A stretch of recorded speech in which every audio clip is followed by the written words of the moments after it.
Rentrée académique 2026-2027, votre avenir commence ici. Chers étudiants, nouveaux bacheliers, professionnels du secteur public et privé, l'Université africaine franco-arabe UPAFA a le plaisir de vous annoncer l'ouverture des inscriptions pour l'année académique 2026-2027 en licence, master et doctorat.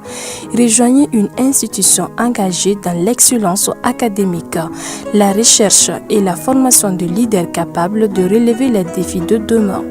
Comme formation disponible en licence, le frais d'inscription et de scolarité annuelle est de 25 000 francs CFA. La formation pédagogique est de 300 000 francs CFA. Quant au master, le frais d'inscription et de scolarité annuelle est de 51 000 francs CFA. Et pour la formation pédagogique est de 500 000 francs CFA par an. Enfin, le doctorat, le frais d'inscription et de scolarité annuelle est de 65 000 francs CFA. Comme formation pédagogique est de 1 200 000 francs CFA. Les places sont limitées. N'attendez pas la dernière minute pour garantir votre admission. Une seule adresse à retenir, rectorat UPAFA Sotuba à Seya, près du monument de la Victoire. Faites le choix de l'excellence. Construisez votre avenir. Inscrivez-vous dès aujourd'hui pour la rentrée académique 2026-2027. Université africaine franco-arabe UPAFA, ensemble vers le savoir, l'innovation et la réussite.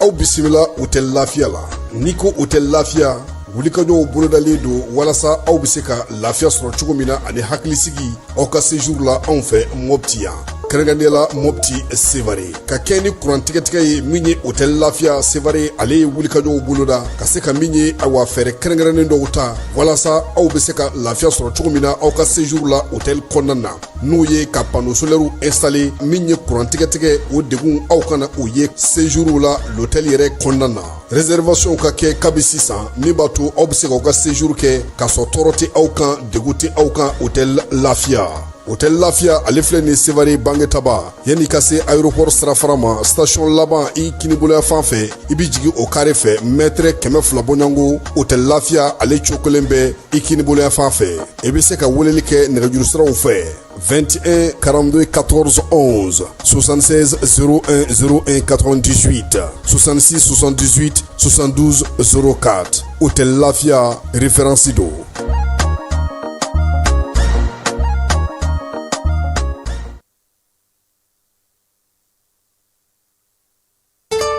Cakɛda mun sigilen bɛ adamaden tɔgɔ la kunnafoniya ni lakanali kama Mali la n'a bɛ f'a ma ko autorité de protection des données à caractère personnel APDP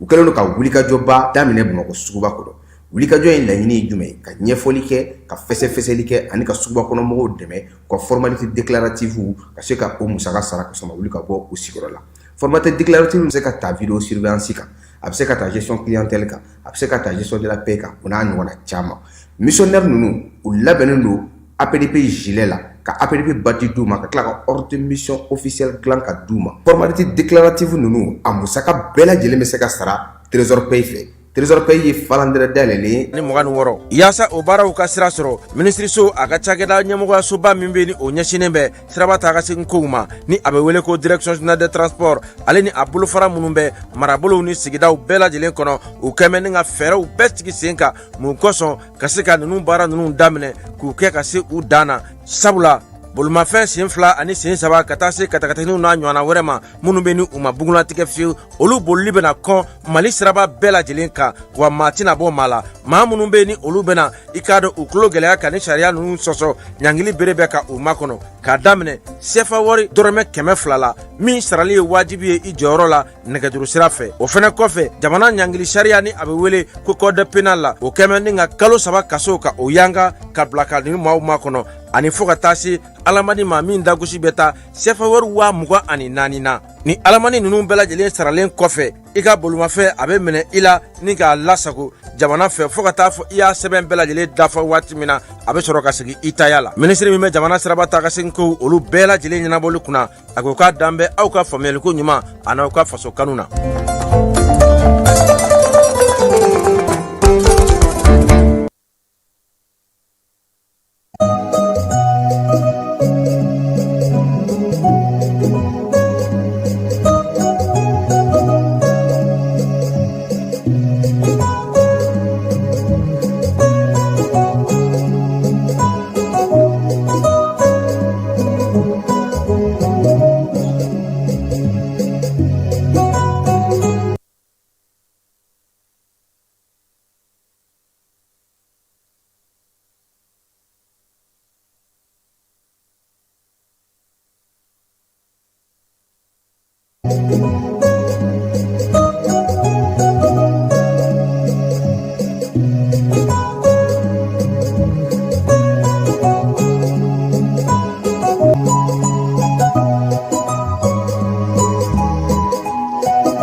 An filɛbaw ni an lamɛnbaw k'aw bɛɛ lajɛlen fo k'aw bɛɛ lajɛlen waleɲuman dɔn.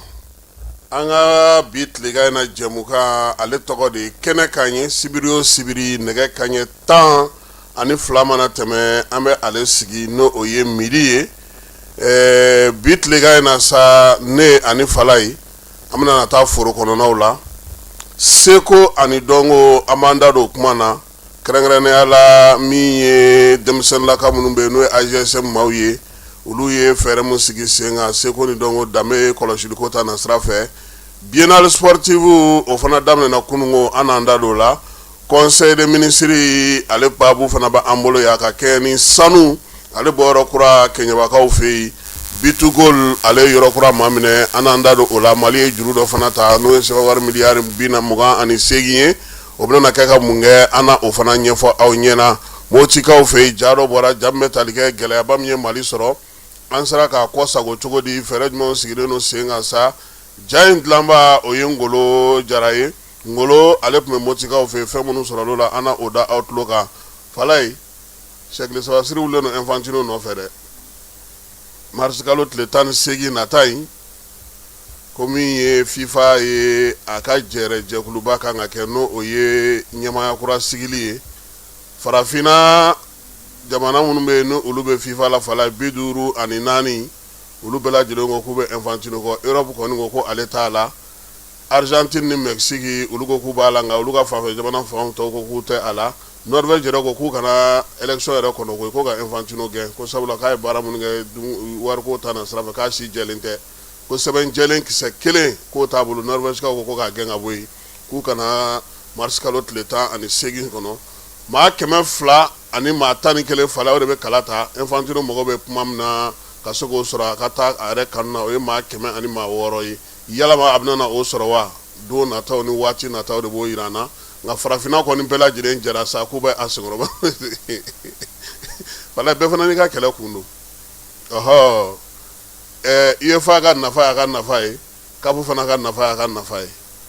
Nin ye an donkan ye bi tilegan in na. Jalafarakaw ka maire Seydou Sako ale kɔni seginna ka taa Sosa. An b'a fo k'a waleɲuman dɔn. Siriman Bacili monsieur le maire ale bɛ sɛgɛnnafiɲɛbɔ la k'a fo. Douanza député ka député n'o ye Iliasu Gure k'a fana fo k'a waleɲuman dɔn. Le jeune Thierno Umar Asi Jalo k'a ka foli bɛ yan bi tilegan in na. Bayiba k'ale fo mairie district kɔnɔna na. Min ye Sori Kɛmɛso ye an b'a fana fo k'a waleɲuman dɔn. I bɛ Kulubali dɔn au conseil malien électoral k'a muso jiginna a y'an sɔn dencɛ la tulutage ye jeudi ye a y'an wele sɔgɔmada in na ka kibaruya d'an tulo kan ko tulutage ye jeudi ye donc n'Ala sɔnna ma a tɛna na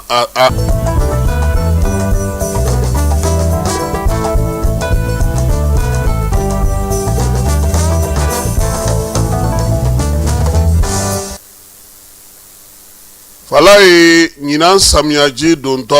ani a baaraw kɛcogo kɛlen no degunba ye bi an ka sɛnɛkɛlaw ma wa min ye ko in ye ji jiginnen no yɔrɔ dɔw la ji ma se yɔrɔ dɔw la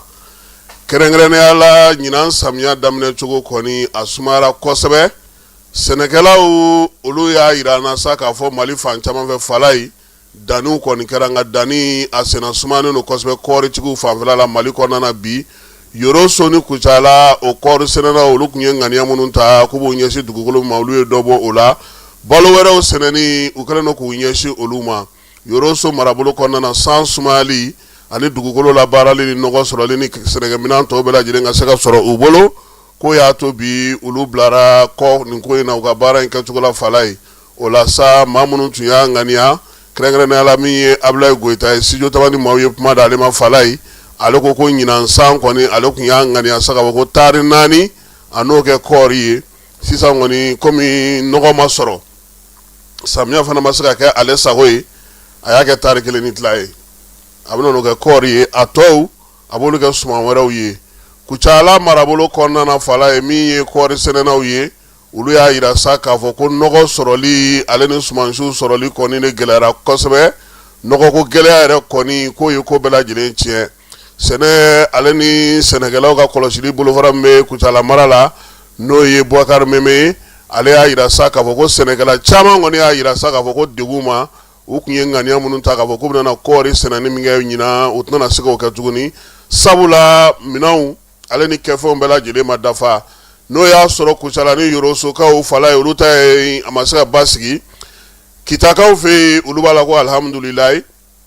kɔɔri kɔni a danna a wulicogo ka ɲi wa olu nisɔndiyalen don a la u tun ye ŋaniya minnu siri u sera ka olu baara kɛ Mamadu Tunkara ale y'a fɔ min ye studio tabani maaw ye sɛnɛ bolofara min bɛ Kita mara la o ɲɛmaa ye ale kɔni y'a yira studio tabani maaw la sa ko basigi o kɔni bɛ Kita n'a lamini bɛɛ lajɛlen na nin fɛn fila in o de bɛ ɲɔgɔn na bi sɛnɛyɔrɔw ka dɔ bɔ olu la kuma tɛ kɔɔri sɛnɛnaw olu ma nɔgɔ sɔrɔ nɔgɔ na kuma na samiyaji fana o fana ma jigin ka kɛ u sago ye jaabi min kɔni n'an sigilen don ka ko n'an ma farati ɲinan kɔɔri la an tɛna na o sɔrɔ ka sabu kɛ mun ye nɔgɔko min ye sɛnɛkɛminɛn tɔw ni sɛnɛmaɲɔgɔnw tɔw bɛɛ lajɛlen Fala ye olu ma se ka na o na kuma na kunun ko an y'a fɔ ɲɛna ka fɔ ko Kelakaw fɛ yen min ye Samaya Malamini ye ale ka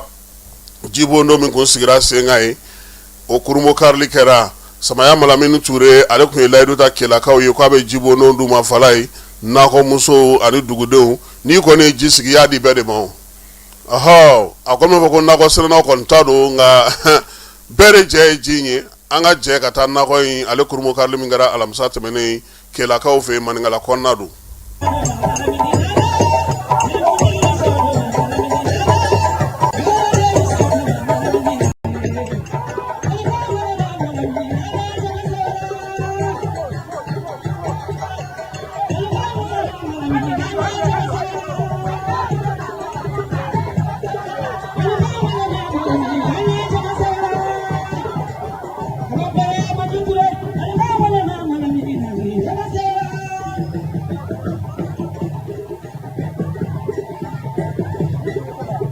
Kasangani bi araba ye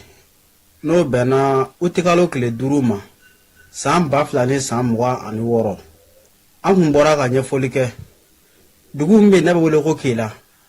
Kangaba mara la an kun bɔra ka ɲɛfɔli kɛ ko Kasangani bi araba ye Samaya Malamini Ture ko Kelakaw kɛlen don ka boyanmasegin foli ta ka ɲɛsin a ma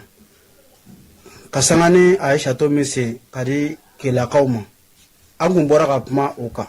aw yɛrɛ bɛ Samaya délégation na Samaya Malamini Ture a kun tɛ kɛnɛ kɔnɔ ma kun ye ciden kɛrɛnkɛrɛnnenw bila ka taa place la nin kɛnɛ in kan aw yɛrɛ bɛ o délégation natɔ la ye Samaya délégation de maa mun taara Samaya Malamini ɲɔgɔrɔ bila nin kɛnɛ in kan Kelakaw fɛ yen nin y'u ka délégation natɔ de Samaya Malamini Ture a ye maa mun bila place la ka na a ye maa mun ci ka na a place la nin waleɲuman dɔ kɛnɛ in kan nin y'u ka délégation natɔ de ka bɔ Samaya Malamini Ture a yɛrɛ ma ye kɛnɛ sɔrɔ ma a ye ciden kɛrɛnkɛrɛnnenw bila ka taa a yɛrɛ tɔgɔ la o dɔ ye Samaya Malamini Ture ka conseil spécial ye n'o dɔ ye Muci ye ani Lasi ale tun bɛ kɛnɛ kɔnɔ ani Samaya cɛkɔrɔba dɔw kan o dɔ ye Maraka Moribo ye Wama bi mamare ka foli di ma. Namu. Jabate musulu mamare ka foli di ma. Namu. Kwete musulu de ka foli di ma. Namu. Buru jawara de ka foli di ma. Imake hadri di make nyakuna di. Namu. Itu brake hasri nyakuna di. Bo, jela pam ko buru mare te fuima ko nyakuna di hasriya. Na yi kita e kara farati. Mo fiete mo ahirate. Ko bi tere. Ibe samalo, Donc kasia di ma. Kela du ti toro. Kasia di ma. Kela mairie toro, Kasia Dima, Kela Moussou toro, Kasia Dima. Je suis pas kusiba ton tɔgɔrɔ ka siya di ma yɔrɔ ton tɔgɔrɔ ka siya di ma Alhaji Tanamadi Jabate tɔgɔrɔ i ka nakɔ dayɛlɛ min ka fisa o de ye ka foli ta ka di Modibo Jawara ma ka foli ta ka di Lase Jawara ma Samaya dugutigi ka foli d'a ma ka foli ta ka di Dibila ma ka foli ta ka di Sogolonfila ma ka foli ta ka di Mantɛnɛna ma ka foli ta ka di Masara Sidiki Ko ma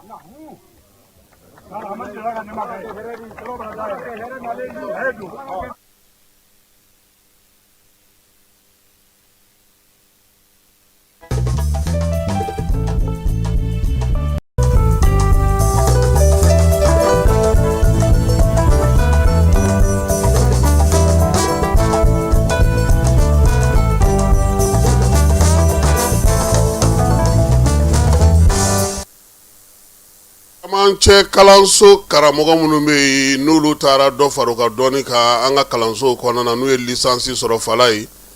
olu y'u ka kɔngɔrɛba belebeleba o sigi sen kan Bamako lycée technique ale kɔnɔna na Mali ye a ka yɛrɛma hɔrɔnya fɔ so min kɔnɔ jɛrɛ in kɛra ye baara in kɛnɛ kan sa minisiri min bɛ kalanko kunna ale ye maa ci ka taa n'o ye Bana Musa Bagaga ye min ye CSM maaw ye olu fana lafasajakulu olu fana ka maa tun bɛ yen n'o ye Koni Tangara ye école karamɔgɔ minnu bɛ yen n'olu bɛ nin diplôme b'olu bolo sa olu ka ɲɛmaaba n'o ye Enoch Traoré ye a ko sa kɔngɛrɛ kɔni ye waati min ni a bɛ tɔn ale ka nin kurakurali kuma fɔ kuma tɛ syndicat min sigilen filɛ sen kan nin ye ni ale ka denwuli fana kɛnɛ do fala ye a bɛna n'a to sa maa a bɛ sa ko licence kɔni b'o bolo ko n'olu tun ye gɛlɛya sɔrɔ nin waati in na ka se ka kɛ olu ka ɲɛjɔyɔrɔ ye sabula olu ka kɛlɛ ye kelen pe ye gouvernement olu taara kalan kɛ ka licence sɔrɔ nka gouvernement k'u ma k'u ka segin ko ka taa kalan kɛ min ye duguma kalanso kɔnɔna na n'o ye fondamental ye olu ɲɛ jɔn tɛ yen na tuguni olu ɲɛ bɛ sanayɛlɛ kalanso ni camancɛ kalanso ka taa kɛ école karamɔgɔw ye yen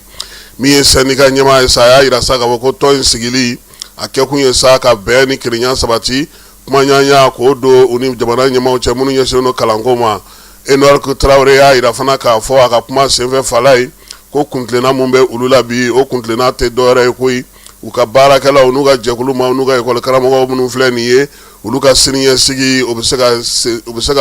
se ka o ɲinini baaraw kɛ cogo min na ni hakɛw kɔnɔna ye a y'a yira sa k'a fɔ k'u kɔni ka yɔrɔ dayɛlɛlen don bɛɛ lajɛlen ye kɛrɛnkɛrɛnnenya la école karamɔgɔ ma bɔ école karamɔgɔ la nka olu ka kɛlɛ wulikajɔ kelen don dɛ minisiri so min bɛ kalanko kunna fala ye o ye sɛbɛn min bɔ k'a fɔ ko olu école karamɔgɔ minnu ye lisansi sɔrɔ k'u ka segin ka taa kalan kɛ duguma kalansow la k'olu ma jɛ n'o ye bi u ma jɛ n'o ye sini kɔngɛrɛ in kɔnɔna sa u bɛna u ka sɛbɛn minnu sigi sen kan u y'u ka sati ni règlement ye tɔn baarakɛcogo k'o ɲɛfɔ bɛɛ ye k'a yira bɛɛ lajɛlen na sa kumaɲɔgɔnya kɔni u bɛna o sinsin u ni gouvernement maaw ni ɲɔgɔn cɛ nka u ka hakɛw u bɛ olu ɲini fo ka se u seli dan na maa min tun bɛ sa n'o tun bɛ minisiri tɔgɔ la n'o ye kalan minisiri ye n'o ye Bana Musa Bagaga ye ale fana y'a yira sa k'a fɔ ko nin ko in ka ɲi tɔn sigili o ye ko ɲɛnama ye a b'a to min ye taafa ni nafanw bɛ dɔn baara kɛcogo fana bɛ se ka ɲɛ a y'a ɲini école karamɔgɔw fɛ u k'u cɛsiri u k'u sinsin bɛn ni kelenya ale ni fasodenya walew k'olu kɛ u taalan ye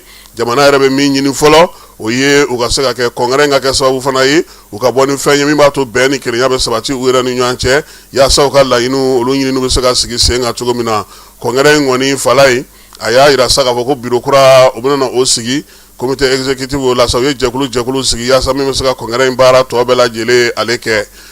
conseil des ministres ale kɛra kunungo juma utukalo tile 7 san 2026 a ɲɛmaya o tun bɛ général d'armée Asimi Goyita bolo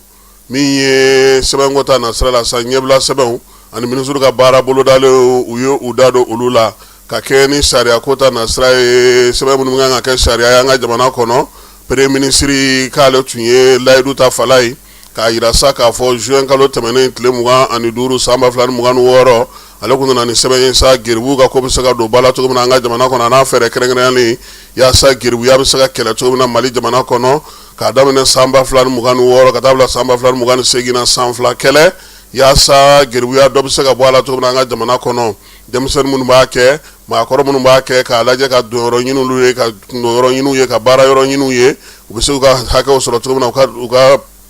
o diinɛ ni u ka bato ni u ka maanifinya tabiya kɔnɔna na maanifinya yɛrɛ bɛ se kɛ cogo min na o kɔnɔna na k'a sɔrɔ da man kari u la denmisɛnnin minnu b'a la sa ka olu ta k'olu kɛ maaw ye bi fala ye u fana ka dɔn k'a fɔ k'u bɛ se ka baara wɛrɛ kɛ faso ye min tɛ geribuya in ye sɛbɛn min ni premier ministre taara n'a ye fala ye gouvernement maaw ko k'u jɛra n'a ye ko k'a lawaleyali baaraw daminɛ san 2 nata in kɔnɔna na conseil des ministres ka tabali ka kunungo fana ministre min bɛ yen n'o ye ministre d'état ye n'o ye sɔrɔ ministre Aluseni Sanu ale fana taara ni sɛbɛn ye sa ɲɛbila sɛbɛn min n'o kan ka tila ka tɛmɛ CNT maaw fɛ yen o bɛ tali kɛ mara kama bɔli maraw ale musaka ko sigili la an ka jamana kɔnɔ a y'a yira sa k'a fɔ k'an ka jamana kɔnɔna fala ye sariyakisɛ min tun bɛ yen n'o sigira sen kan mars kalo tile 13 san 2000 ale ni 23 n'o bɛ tali kɛ yɛlɛma min tun b'a to sa marabolo kɛcogo olu sigicogo an ka jamana kɔnɔ olu bɛ se ka falen cogo min na ani sariya wɛrɛ min fana taara fana min ye mara kama bɔli baaraw bɛ kɛ sariya min kɔnɔ n'o ye code de collectivité territoriale ye o fana sɛbɛn min sinsinnen don min ka kɛrɛnkɛrɛnnenya sa n'o nana yɛlɛma don Bamako ka cercle bɔ ale kɔnɔ k'a fɔ sa cercle ko kuma o tɛ fɔ Bamako ya tuguni fala ye sous-préfet olu de bɛna sigi n'o ye arrondissement ye o yɛlɛma min kɛra Bamako kɔnɔna na bi ka taa se fana marabolo fana kɔnɔna na yɔrɔ minnu bɛ yen ni olu fana kɛra yɔrɔ kuraw ye ni mara kama bɔli baara kan ka k'olu fɛ cercle ka taa se marabolo kuraw sigili ma yaasa olu ka se k'u ka sɔrɔw ɲini an'u ka hakɛw ɲini fala ye u ka suguw kɔnɔna na u ka butigiw kɔnɔna na n'u ka sanni feere ko suta na sira fɛ u ka jamana kɔnɔna na u ka duguw kɔnɔna na sariya min sirila mara kama bɔli kama sa ko fo a ka lakurakuraya Aluseni Sanu ko n'o lakurakurayara o b'a to san kɔnɔna na u bɛ kimɛli minnu kɛ i ta ye yɔrɔ min ye i ta tɛ yɔrɔ min ye musaka min kan ka don i ka yɔrɔ la a kan ka don i ka fan min na o ka se ka fɔ ko nka ko min ye sariya kura in ye fala ye a kɔni ye commune ka baara ban han Bamako kɔnɔna na yan commune ko kuma tɛ yen tuguni ɔhɔ nin dun bɛna na ni fɔnkɔɲɔgɔnkɔ dɔ yɛrɛ sɛbɛn ma anw bolo yan ka ban o commune 3 mairie ani Bamako mairie ba olu karilen don ɲɔgɔn na iri karamɔgɔ jaabi la parking dɔ tilaliko la fala ye parking ko in maa minnu b'a kɔnɔ san 30 olu ye contrat signé ni Bamako mairie ba ye san o san u bɛ 50,000 sara sisan fɔra ko k'olu gɛn ka bɔ yen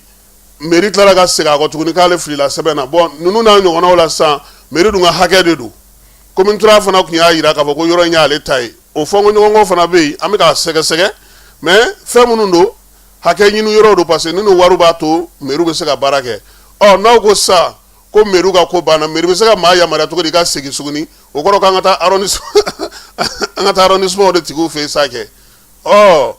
donc fo o fana ka ɲɛfɔ jamanadenw ye bi an ka jamana kɔnɔ conseil des ministres kɔni y'a jira sa k'a fɔ Bamako kɔnɔ yan mairie ko kuma kɔni banna pewu nka n b'a dɔn k'a fɔ a lawaleyali o fana bɛ tɛmɛ sariya wɛrɛ fɛ sabula ni kalata ma kɛ conseil minnu kan ka sigi préfet kɔni ni arrondissement kɔni olu sous-préfet kɔni sigira arrondissement kɔnɔna na fala ye an yɛrɛ ka commune 6 ta bɛ 26 mars kɛrɛfɛla la yan an ka sous-préfet bɛ yen n tɛ est-ce que Tarawele Jaralaka dɔ tɛ Jaralaka dɔ de b'a Togola se Togola tɛ ale de b'anw kunna yan nka maaw tɛ nin si kalama fala ye fo nin bɛɛ ka ɲɛfɔ maaw ye conseil des ministres ale ko sa ko nin bɛna n'a to sɔrɔ minnu bɛ yen marabolo tigɛcogo fɛ ani marabolo sigicogo fɛ bɛɛ lajɛlen bɛ se k'i ka kimɛli kɛ k'i ka nagakɔrɔ yiriwali kɛ n'i ka hakɛw ye ka kɛ n'i ka sanni feere n'i ka suguw sigicogo n'i ka usuru kannicogo o ye Aluseni Sanu ko yɛlɛma kɔni donna ko la o b'a jira sa k'a fɔ ko min ye sɛbɛn in ye ale bɛna na lawaleya ni a tɛmɛna CNT la sabula ordonnance don nin waati in na a majɛ bɛ yɔrɔ caman o ye fala ye nin degun bɛ marabolo caman de la i b'a kalama ko waati dɔ la yan poste tun tɛ yan Bamako bɔra poste a kun tɛ nin ye poste kɔrɔ yɔrɔ la yanni ka se yɔrɔ in ma cogo di Venezuelakaw ka porte ba in ma poste kun tɛ yan u ma poste bɔ yen ka taa n'a ye Zantigi la Zantigilakaw ko Bamakɔkaw tɛ se k'o wari minɛ dɛ ko b'olu ka commune kɔnɔ nka ɲɛmaaw de y'u sen don o la fana fala ye k'a ɲɛfɔ Zantigilakaw ye tiɲɛ don aw b'aw jo fɛ nka nin ka bɔ aw ma dɛ sinon Bamako mairie bɛ balo ni mun ye gouverneur mairie sa kɛ mairie du district ale de ka hakɛ don ale bɛ balo ni mun ye o la sisan donc mais ɲɛmaaw ye ɲɛfɔli k'a la n tɛ Zantigilakaw kun on sont encaissés mara kama wali ko ma nɔgɔ dɛ fala ye an bɛ to conseil des ministres kɔnɔna na halisa ministre min bɛ an ka jamana ni jamana cɛ sira ɲɛnabɔ kunna sa ko diɲɛ jɛkuluba min bɛ n'a fɔ ma ko association internationale de développement fala ye olu bɛna na an ye Mali tɛgɛnɔ bila sɛbɛnna yaasa ka se ka juru dɔ ta olu fɛ o kɛra juin kalo tile 30 san 2026 juru in bɛ tali kɛ sa kɛrɛnkɛrɛnnenya la sefa wari miliyari 28 miliyɔn 206 ba 151 wari in kan ka di sa ka se ka kɛ ka baara kɛ kɛrɛnkɛrɛnnenya la maa minnu ye degun kun an ka jamana kɔnɔ fala ye marabolo minnu bɛ yen n'o ye Moti ye Tunbutu Gao Menaka Douanza ka se ka olu magɛn n'a ye ka fɛɛrɛw sigi sen kan olu bɛ se ka bɔ degun in ale kɔnɔna na cogo min na min ye Ablaye Diop ye ale ye o da yira gouvernement maaw la fala ye jɛ kɛra n'o fana ye yanni CNT kana ka bɔ sɛgɛnnafiɲɛbɔ la u k'a kɛ sariya ye Bitugol ale tɔgɔla kuma fana tun bɛ conseil des ministres la fala ye ministre bɛ dugujukɔrɔ nafa ko kunna sa ale conseil des ministres la dɔnniya sa k'a yira k'a fɔ ko sanubɔ sɛbɛn dɔ bɛ yen n'a fɔ ma ko permis d'exploitation ko kɔni taara sa ka di Bitugol ma an ka jamana kɔnɔ kɛrɛnkɛrɛnnenya la Manakoto ale worodugu yan fan fɛ Keɲeba marabolo kɔnɔna don Kayi ale région kɔnɔna na fala ye permis n'o talen filɛ ka di Bitugol ma sa o ye permis b'a to sa décret minnu kun taara kɔrɔlen san 2000 ale ni 25 mai kalo tile 16 k'a yira sa ka fɔ ko yamaruya kun dira maaw ma k'olu ka ɲinini kɛ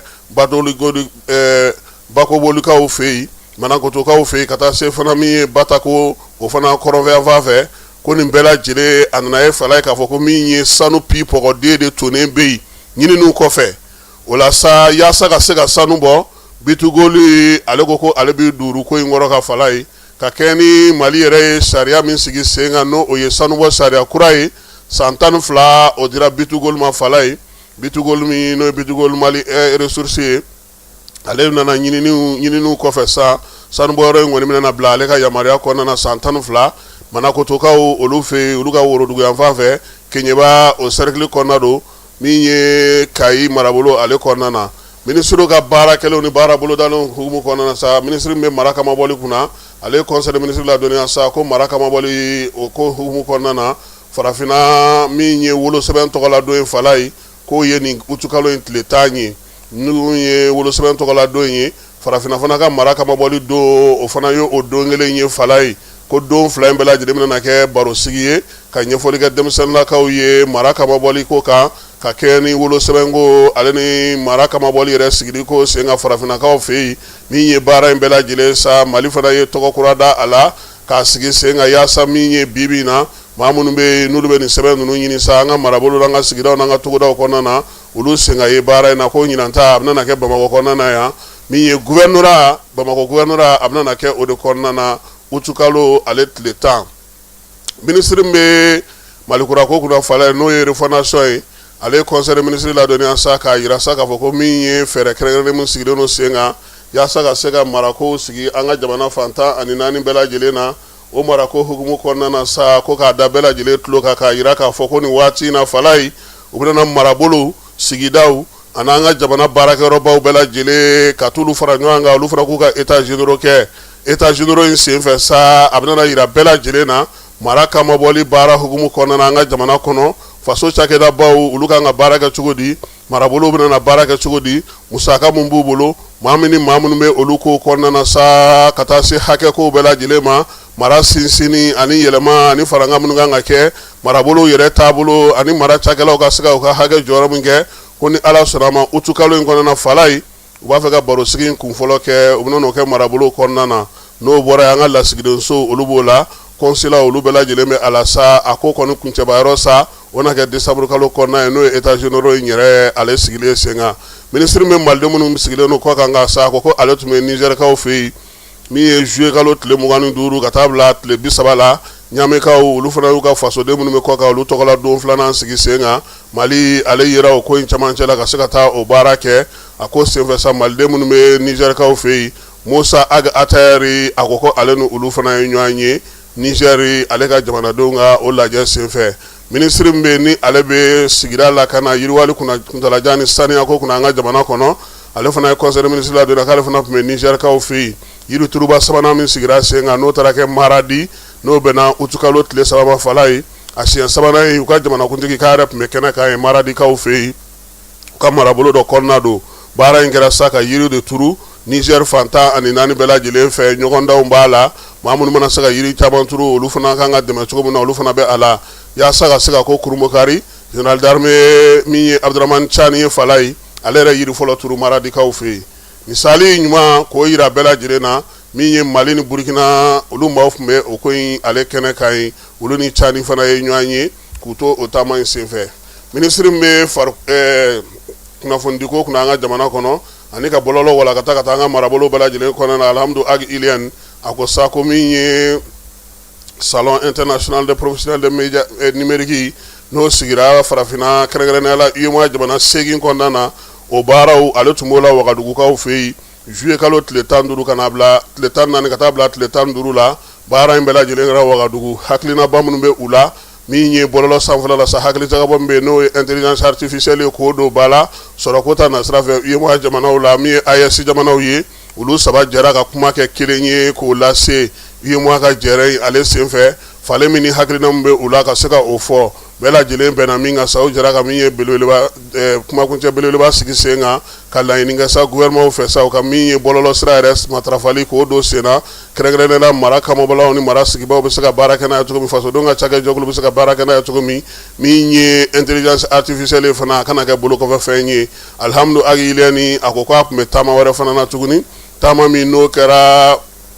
juillet kalo tile 6 ka taa bila a tile 10 na Genèvekaw fɛ yen o fana tun bɛ tali kɛ bɔlɔlɔ ale ni hakili jagabɔ ye n'o ye intelligence artificielle ye o baaraw tun bɛ sen na kɛrɛnkɛrɛnnenya la diɲɛ jamanaw olu tun kɛlen don ka ɲɔgɔn sɔrɔ ko kɛnɛ kan yaasa a bɛ se ka walankata cogo min na ka taa fan bɛɛ lajɛlen fɛ min ye bɛɛ ka se ka damakɛɲɛ bɔlɔlɔ kɔsɔ la an ka farafina jamanaw kɔnɔna na ni diɲɛ fantan naani Alhamdu Ag Iliane a ko ko o baaraw bɛɛ lajɛlen kɛra ale ɲɛna o fana senfɛ fana min ye jɛrɛ wɛrɛ fana sigira sen kan o kɛra juillet kalo tile 8 ka taa bila tile 10 na o baara ninnu sa olu kɔni ye tali kɛ sa diɲɛ yɛrɛ bɛɛ lajɛlen jɛkulu minnu bɛ yen n'olu bɛ bɔlɔlɔ matarafa olu ka sigi ka fɔ ale sanna yɛlɛ kunnafonidiw o kɛnɛ kun sigilen no sen kan o fana ye tali kɛ intelligence artificielle la a ko nin jɛrɛ fila bɛɛ lajɛlen senfɛ Mali jɔyɔrɔ Mali kumakan o lamɛnna fɛɛrɛ minnu bɛ Mali bolo olu bɛɛ lajɛlen dangɛnɛmayara maaw bɛ se ka faamuyali ko la cogo min na kuma tɛ bi in na baara min bɛ ka kɛ Mali la bɔlɔlɔko ta na sira fɛ k'a y'i da don nin bɛɛ la ministre min bɛ kɛnɛyako kunna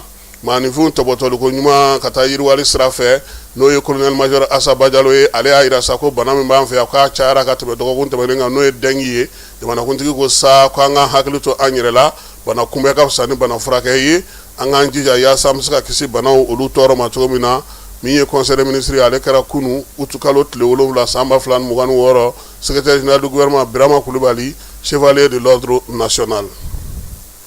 Mali denmisɛnninw kalandenw siniɲɛsigi ɲɛsigibaw sini sɛnɛ o bɛ daminɛ kabini bi san 20 ko ɲɛdɔli kɔfɛ sɛnɛko ta na sira fɛ sewukaw fɛ yen bi in na min ye ɲɔgɔn tɛ ɲɔgɔnmada n'o ye agrisup ye ale nana n'o ka na i cogo bamakɔkaw fɛ yen Sotiba ACI la université kɛnyɛrɛye ta min lakodɔnnen don jamana fɛ bi a fɔ ko min ye agrisup ye agrisup ale fɛ yen kalan ale bɛ kɛ licence la master ale ni doctorat aw b'a fɔ min ma ko LMD min ye u ka école karamɔgɔ jolenw ka bɔ diɲɛ fantan naani bɛ ani sɛnɛ dɔ b'an kɔnɔ sini sɛnɛ ɲɛsigibaw olu bɛɛ lajɛlen b'u bolo kalansen minnu bɛ kɛ u fɛ yen o ye agronomie ye zootechnie médecine vétérinaire ka taa se agrobusiness ma min ye DIT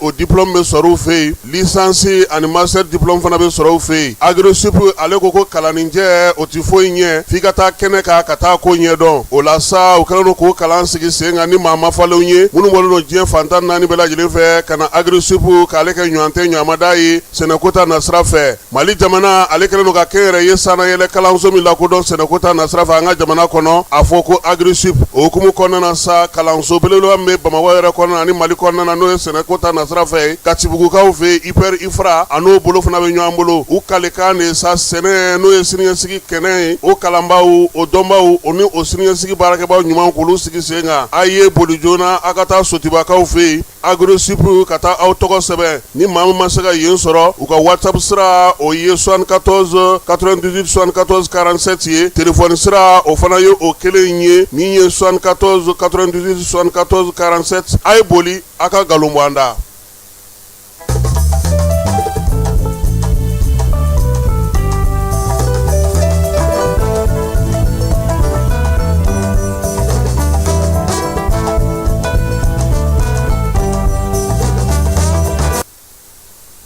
taji ɲɔanye min bɛ kɛ an ka jamana kɔnɔ kabini gɛlɛya daminɛna a sigiko 30 o kɛra nin dɔgɔkun in kɔnɔna na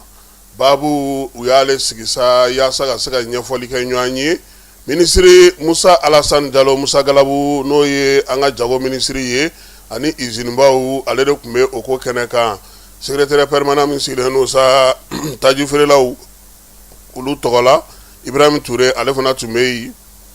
ani jagokɛlaba minnu bɛ n'olu bɛ tajiko hukumu kɔnɔna na u bɛɛ lajɛlen kɛnɛ kɔnɔna sɔrɔ Musa ka kuma na sa n'o ye minisiri ye a ko nin waati laban in na citerne min donna o bɛ taa se citerne 698 ma ko n'i y'a ko ta k'a jateminɛ nin waati na sa ko kɔni bɛ taa se litiri miliyɔn 32 ma taji la ko o donna jamana kɔnɔna na dɔgɔkun laban in na yan'u ka ɲɔgɔn ye in ka sigi sen kan a ko kalo in yɛrɛ kɔnɔ taji hakɛ min donna dan fosi tɛ a la bi na an ka jamana kɔnɔ a ko bi min ye taji kɔni gɛlɛya bɛ yɔrɔ minnu na kosɛbɛ o ye Nara ani Baɲaŋara mara ye n'o tɛ marabolo caman bɛ bi k'u bɛ k'u cɛsiri yaasa taji ka se ka se olu kɔnɔna na minisiri Musa Alassane Diallo a ko jamanakuntigi ye laɲini min k'u fɛ o sa ko ɲɔgɔn ye in kana bila fiyewu u ye fɛɛrɛ minnu fana sigi sen kan ka na ni sɔnɔgɔya ye tajiko la ko k'olu fana bɛɛ lajɛlen to sen kan yaasa basigi kana Mali fan 14 bɛɛ lajɛlen na tajiko la tuma min k'o mana kɛ kimɛli bɛ kɛ ka sɔrɔ k'a lajɛ n'o y'a sɔrɔ fɛɛrɛ minnu sigira jamana fɛ yaasa basigi ni lafiya kana n'o ye labɔli kɛ gouvernement fana na i ta ni i bila fɔ o ko kɔfɛ a ko nin fɛɛrɛ minnu sigilen filɛ nin ye bi o de bɛ k'a to taji bɛ ka don sɔrɔdasiw fɛ ko k'olu fɔ k'u waleɲuman dɔn min ye chauffeur ye k'olu fana fo n'u ka parantiw maa bɛ nin baara in kɔnɔ ka se ka na ni taji ye ka na an ka jamana kɔnɔ k'a b'a yira sa k'a fɔ ko taji kɔni ko maa caman tun y'a kɛ suɲɛni ni namaraw ye k'a tun ma labɔli de kɛ fala ye ko ni taji bɛ fan bɛɛ maa tɛna na suɲɛni kɛ maa tɛna na namara kɛ k'u bɛ k'o de ɲini fana ka taa jamana fan 14 bɛɛ lajɛlen fɛ Musa Alassane y'a yira sa kɔni k'a fɔ k'a hakili latigɛlen don nin waati in na ko sabula min ye fɛɛrɛ minnu sigilen filɛ sen kan nin ye kimɛli kɛnɛ don kuma bɛ di bɛɛ lajɛlen ma o de la sa Côte d'Ivoire kaw fɛ u bɛ taa taji ta min yɔrɔ min na bi ka ca ni yɔrɔ bɛɛ lajɛlen ye u y'a to sa o ko kɔni ka taa kuma olu maaw fana fɛ nka ko don nataw la a na kɛ fɛɛrɛ bɛna tigɛ fana taji ta yɔrɔ kana kɛ Côte d'Ivoire fana dɔrɔn ye fan wɛrɛw fana ka lajɛ yaasa sira wɛrɛw ka se ka bɔ min b'a to dɔ bɛ fara taji nata kan hali Côte d'Ivoire minɛn minnu bɛ yen olu bɛɛ lajɛlen bɛ se ka t'u cogoyaw la tajiko ta nasira fɛ min ye minisiri ye a ye foli ni tanuni kurakuraya ka se bɛɛ lajɛlen ma nka a ye belebeleba ta ka ɲɛsin wolomasiri tabaw ale ni chauffeur n'u ka parantiw ma wulikajɔ ni cɛsiri la don o don ka na kuma in kuncɛli la sa min ye juraw ye tajitalaw Ibrahim Touré ale y'a yira sa k'a fɔ ko nin waati in kɔni na ko Bamakɔ kɔnɔna na kɔni ko tajiko gɛlɛya k'a banna pewu k'a b'i sinsin min kan sa fɛɛrɛ min tigɛra ka Bamakɔ ta ban o ɲɔgɔnna ka kɛ ka taa an ka marabolo kɔnɔna na yaasa taji bɛ se ka taa ye cogo min na don nataw la o ko fana ka se ka ban an ka marabolo bɛɛ lajɛlen kɔnɔna na Turekɛ y'a yira sa k'a fɔ ko bi taji min b'an bolo a b'an mago ɲɛ fo ka waati jan kɛ nka o man ka to bolo ka jigin dɔ ka fara cɛsiri ni timinandiya kan o hukumu kɔnɔna na sa ko min ye Côte d'Ivoire ye bi an ka taji faama bɛ taa ye de 100 sira la 90 ko bɛ taa Côte d'Ivoire de fɛ yen k'o ye ko ye ko min n'o tɛ ale hakili sigi ale bolo Abidjan man ka kɛ sira kelen ye an ka sira wɛrɛw lajɛ i n'a fɔ Dakarikaw fɛ yen ka dɔ fara taji donta kan k'o la kɔni bɛɛ lajɛlen bɛ lafiya wa sira min fana bɛ Bamako Dakar ka taa Kayikaw fɛ yen ko k'o fana lajɛ k'o sira in bɛɛ lajɛlen furan k'o dilan k'o ɲɛ sira wɛrɛw olu bɛ se ka far'o kan Wagadugu min ye Ghana siraw ye olu fana bɛɛ lajɛlen bɛ se ka jateminɛ nka bi na min ye ale kɔni bolo Senegal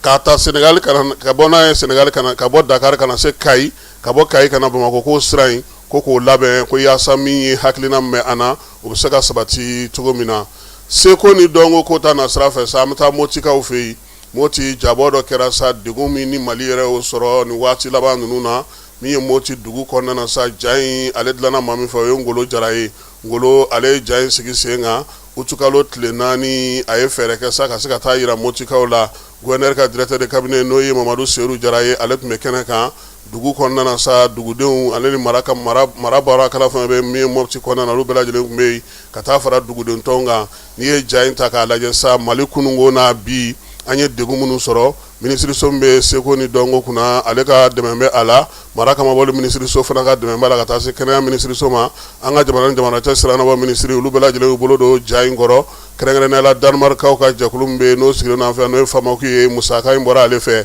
ja in ye miniti 72 ye a bɛ tali kɛ gɛlɛya min binna an ka jamana kan Segu mara Moti mara kana se fo Bamakɔ yɛrɛ kɔnɔna na an ye degun minnu sɔrɔ sa fo kana kɛ jatigɛ ye kɛlɛ yɛrɛ kuntala tɛ se ka ban fewu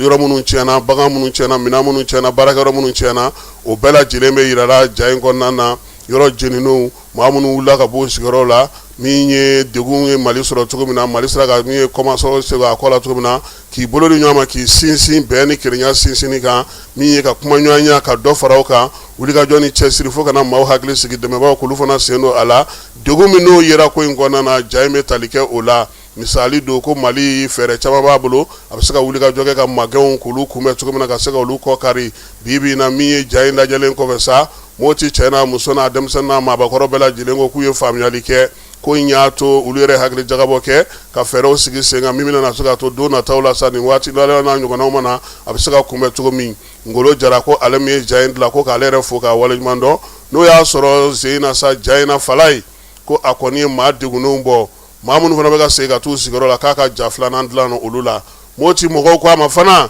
k'a kana na ni ja ye tubabukan na tuguni dɛ k'a k'a k'an ka kanw na ko nin filɛ cogo min na nin olu kɔni nan'u sigi ka ja de lajɛ nka an ka kanw ko siɲɛ wɛrɛ k'a k'a kɛ o la wa ja filanan a k'o dilan basigi bɛ ka na cogo min na ka se k'o u bɛ ka sigi sen kan cogo min na k'a ka baara kɛ o la kunun ko min ye sifin minnu bɛ an ka jamana kɔnɔ yan n'olu ye danbe kɔlɔsili baara sigi sen kan dɔgɔkun kɔnɔna na sa olu ka baara kuncɛra baara kuncɛ baara in senfɛ sa minisiri Mamu Dafe ale ka directeur de cabinet n'o Dr Saliya Male ale tun bɛ kɛnɛ kan nin waleya in sigira sa danbe bɛ se ka don denmisɛnninw ka taabolo la cogo min na sifinw ka tɔn min bɛ sa n'o ye association jeunesse sociale ye Mamani Mama Ɲare ni ale ye o ɲɛmaa ye an bɛ ale lamɛn ka sɔrɔ ka Dr Saliya Male lamɛn min ye Famara Berete ale ka kuma bara la. fara ɲɔgɔn kan k'an ka jamana ɲɛmɔgɔw wele an partenaire ani minnu jɛ ka baara kɛ ɲɔgɔn fɛ k'olu fana wele laɲini tɛ dɔwɛrɛ ye an ye tɔn ye an ye programme dɔ bila sen kan ko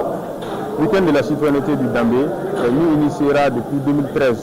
et 2023 an ye baara caman kɛ an ye baara min kɛ k'o yir'u la u ye dɛmɛ kɛ an sera ka fɛn min kɛ n'u ka dɛmɛ ye k'o yir'u la an bɛ fɛ ka min fana kɛ k'o fana yir'u la parce que an ye kita kɛ an y'a lancé kita kɔfɛ an ye édition 2 kɛ Bamakɔ yan Bamakɔ kɔfɛ an ye Segu kɛ Segu kɔfɛ an taara Kayi maintenant an bɛ ka Tɔnbɔkutu de boloda du 18 au 20 donc ni lajɛ in kun fɔlɔ min ye ka bilan kɛ an ye duuru min kɛ activité ba duuru min kɛ k'o yira jama la ka tila tuguni an bɛ taa la Tɔnbɔkutu k'o fɔ jama ye ka tila k'o lancer ministre yɛrɛ ka représentant n'o y'a ka chef de cabinet o y'o lancer laɲini ba tɛ dɔwɛrɛ ka denmisɛnninw bila u ka se ka jamana dɔn parce que mɔgɔw bɛ Mali ta à partir de 1960 ne bɛ boli k'o fɔ n ka laseliw la Mali ye jamana ye jamana min an kɛra état moderne en 1960 mais jamana in bɛ yen nɔ ka sɔrɔ 1960 tɛ parce que jamanaw de tun bɛ yen n'i ye Manden ta n'i ye Bɛlɛdugu ta n'i ye Kaso ta ka da fo nord la i y'a ye jamanatigiw tun bɛ yan nɔ olu dɔw tun bɛ jamana dɔw de mara la bon o alliance n'o bɛnkan n'o taabolo de tun y'an kɛ jamanaw ye o kafo tubabuw nalen olu ko canton bon en 1960 nanzara taalen kɔfɛ an kɛra république mais république ye jamana ninnu de fara ɲɔgɔn kan o bɛɛ ye taabolo dɔ de ye bozow bɛ yen fulaw bɛ yen maninkaw bɛ yen kasunkaw bɛ yen marakaw bɛ yen a siya ka ca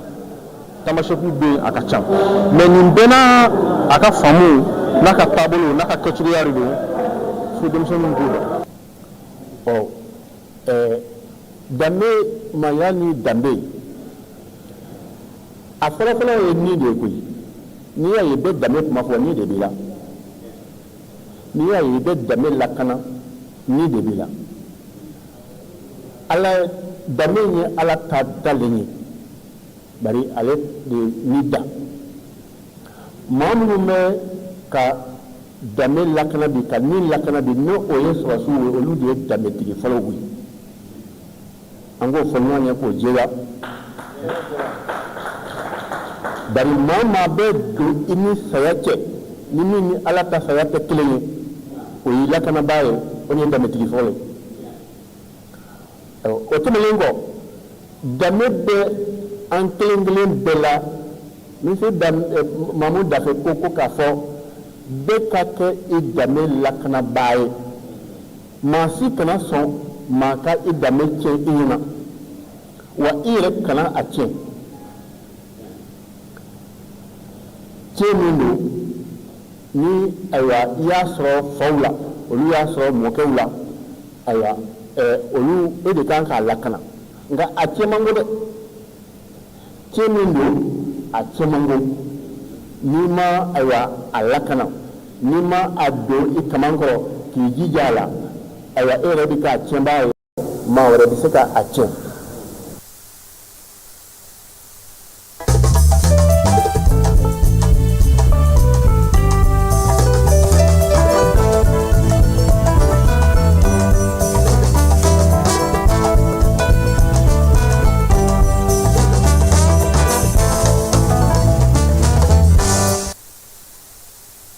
Biennale sportive san 43 a jɔlen kɔfɛ baaraw daminɛna kunungo Bamako yan kɛrɛnkɛrɛnnenya la Salamatu Mayiga n'an b'a wele Bebe ale tun y'an ka jamana basketikɛlaba ye Palais des Sports tɔgɔ a talen don ka da ale de la Fala ye min ye général d'armée Asimi tɔgɔ la sa premier ministre ale taara ka taa baara kurumbokarili kɛ sifinw olu kɔni bɔra Mali marabolo bɛɛ lajɛlen na sa ka na min ye marabolo 19 ka na fara Bamakokaw olu ka yan tile 10 kɔnɔna na u bɛna ɲɔgɔn dan kɛ farikolo ɲɛnajɛ la n'o o ye ndolati ye bolola ndolati basketi o bɛ a la min ye senfa piripiri athlétisme o bɛ a la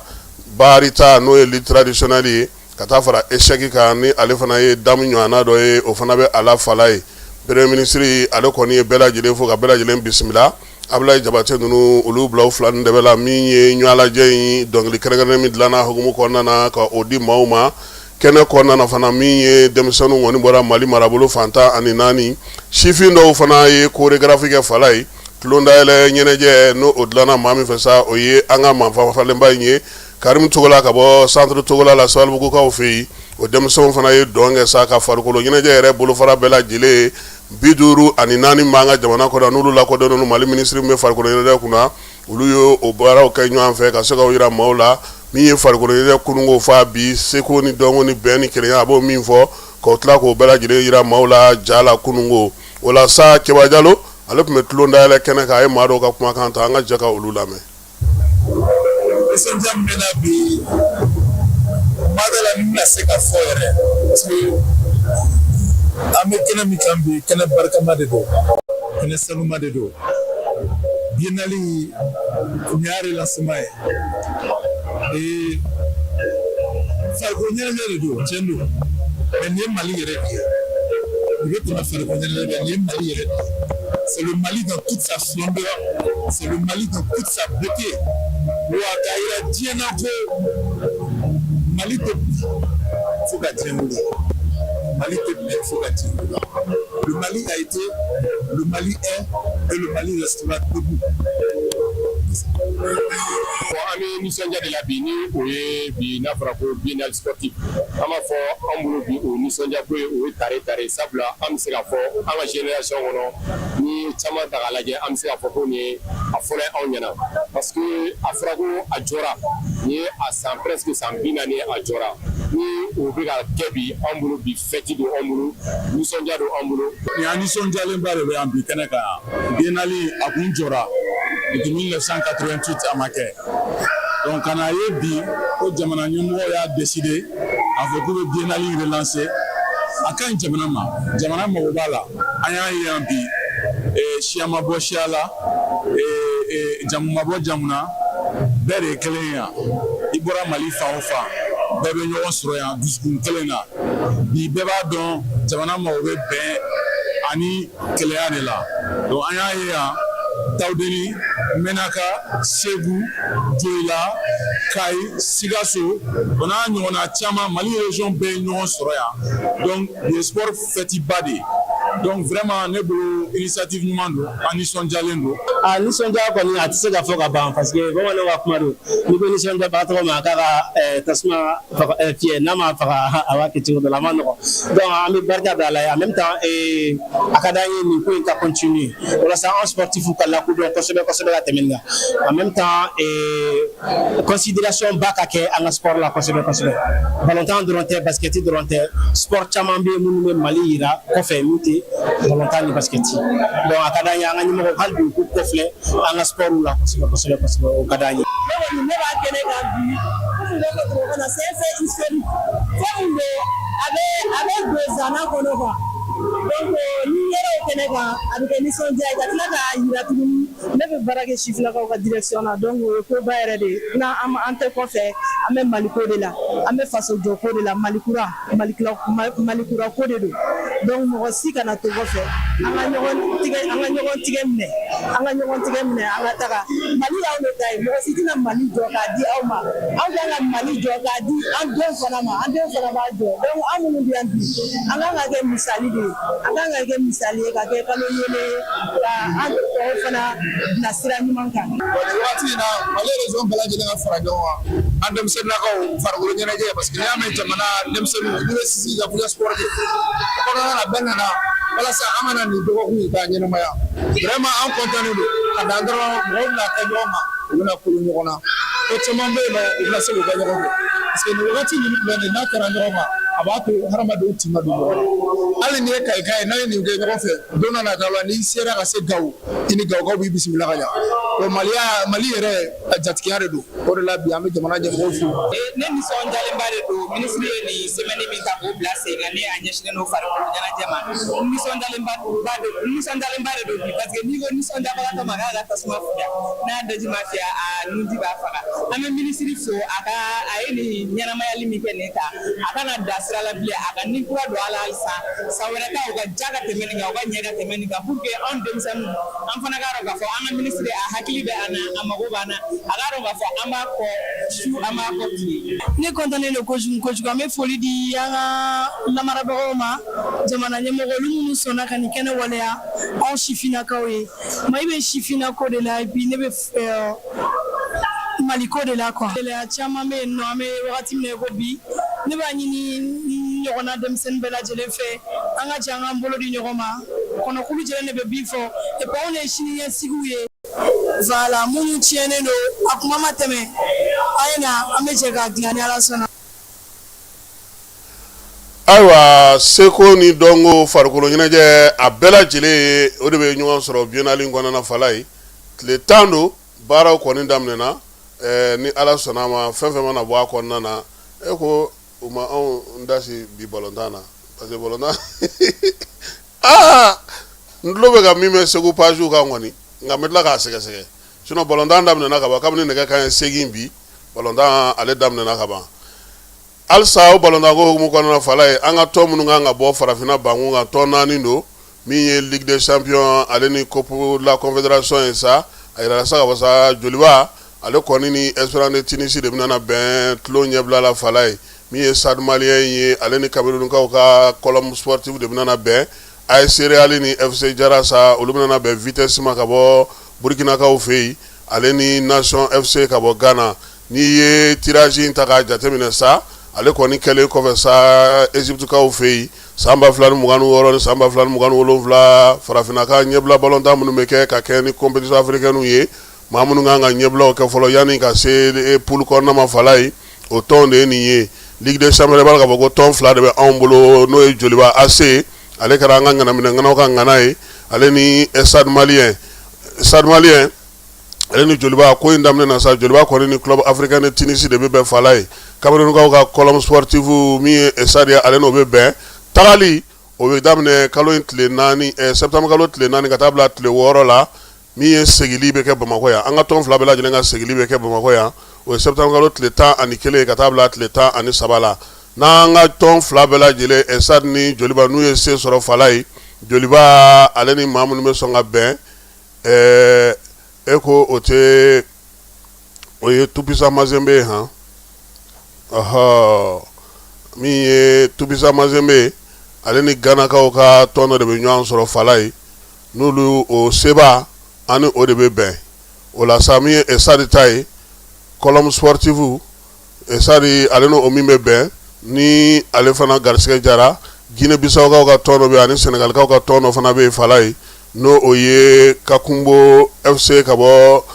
Guinée Bissau o ni Senegalikaw ka Tikiaki FC ka bɔ Senegal o seba Stade Malien o de bɛ bɛn tako 2nan na ni Stade ye se sɔrɔ min ye nin tɔn ninnu bɛɛ lajɛlen sa an bɛ se k'a fɔ kɔni Tupisa Mazembe ale tun ye Coupe d'Afrique ta san 1977 68 min ye san 2009 ye san 2010 ni san 2015 Katumbi ka équipe tɛ yan Moïse Katumbi ka tɔn de don min ye Club Africain ye ale y'a ta san 1991 Coupe CAF la sa AS Real fala ye ale ni Derby de bɛ nana bɛn n'o ye Vitesse FC ka bɔ min ye Burkinakaw fɛ ye o kɔni o ka nɔgɔ olu bolo kosɛbɛ hakili la han ne yɛrɛ hali jɔ a jɔyɔrɔ a bɛ se ka se sɔrɔ o la match kɔni tali o bɛ kɛ Bamakɔ retour bɛ kɛ Bamakɔ yan min ye Real maaw ye Fala ye olu fana ka ɲɔgɔn bɛɛ in na hakili la k'a fɔ n'olu fana ye se sɔrɔ e ko olu ta in ka gɛlɛ dɛ Senegalikaw olu ka jambar o de ni olu ka nga bɛn o seba ni Tinisikaw ka tɔn nka FC Jara ale ni Ganakaw de bɛ ɲɔgɔn na fɔlɔ Nation FC min ye olu ye sa n'olu ye commune naaninan maaw ye u ka se sɔrɔli kɔnɔna sa AS Zam ka bɔ Asko de Kara o n'olu seba a n'olu de bɛ sɔn ka bɛn ni Ala sɔnna ma ale fana ka sira ka nɔgɔ kosɛbɛ nka Esad ale ni an ka minnu bɛ compétition africaine olu de ka sira ka nɔgɔ dɔɔni match ninnu kɔni bɛɛ lajɛlen taalen septembre kalo tile 4 a n'a tile 6 a sigiliw ye septembre kalo tile 11 a n'a tile 13 ko olu ni Mawuludi tɛna bɛn dɛ Mawuludi tɛ nin kalo ya ayiwa komi kuma la u bɛ to ka fereke ɲɔgɔn na o an ka tɔnw Fala ye u bɛɛ lajɛlen k'u jija sa u ka se ka taa tako filanan kɛnɛ kan yanni poulu ale cɛ